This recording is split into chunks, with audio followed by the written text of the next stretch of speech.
இன்னொரு கட்சி இருக்குது, எல்லாம் இறந்து போனா அங்க போய் துக்க விசாரிப்பாங்க.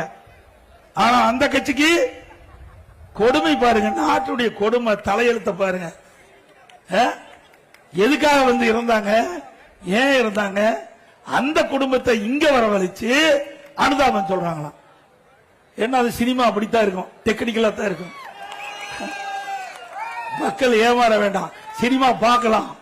எதுக்கு? மனசுல இருக்கிற கஷ்டங்களை போக்குவதற்கு சினிமாவை பார்க்கலாம், ரசிக்கலாம், அதோட விட்டுருக்கணும். நிஜ வாழ்க்கையில ஒத்து வருமா? நிஜ வாழ்க்கை வேற, சினிமா வாழ்க்கை வேற. தயவு செய்து இளைஞர்களும் பெண்களும் சிந்தித்து பார்க்க வேண்டும்.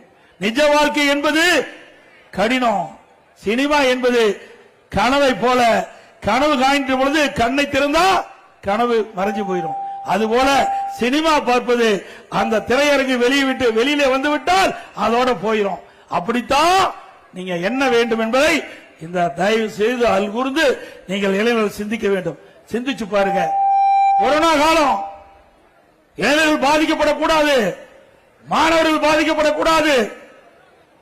ஒரு வருஷம் வீணா போயிருந்து மாணவர்களும் கல்லூரி மாணவர்களும் நம்முடைய பள்ளியில படிக்கிற மாணவர்களும் மிக மன உளைச்சல் இருந்தாங்க. என்னுடைய கவனத்துக்கு வந்தது. உடனடியாக அந்த கொரோனா காலத்தில் பள்ளியில் இருக்கிற மாணவர்கள் எல்லாம் ஆல் பாஸ் போட்டு கொடுத்தாங்க. போட்டு கொடுத்தோம்ல, மாணவனுடைய உள்ளத்தை புரிஞ்சு நடக்கிற கட்சி அதிமுக கட்சி, அதிமுக அரசாங்கம். கல்லூரியில் படிக்கின்ற மாணவர் ஒரு ஆண்டு வீணாக கூடாது என்பதற்காக அந்த கல்லூரியில் படிக்கின்ற மாணவருக்கு ஆன்லைன்ல வகுப்பு நடத்தணும், ஆன்லைன்ல தேர்வு நடத்தணும். அற்புதமா ஆன்லைன்ல கல்வி கட்டுறாங்க, தேர்ச்சி பெற்றாங்க. இது அதிமுக ஆட்சியுடைய வரலாறு. திமுக அப்படி இருந்ததா? சிந்திச்சு பாருங்க. இன்னைக்கு அதிமுக ஆட்சியில கிட்டத்தட்ட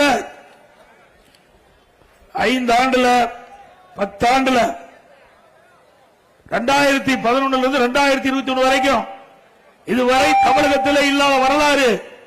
ஒரே ஆண்டில் 11 அரசு மருத்துவக் கல்லூரி மருத்துவமனை கொண்டாங்க. 11 அரசு மருத்துவக் கல்லூரி மருத்துவமனை.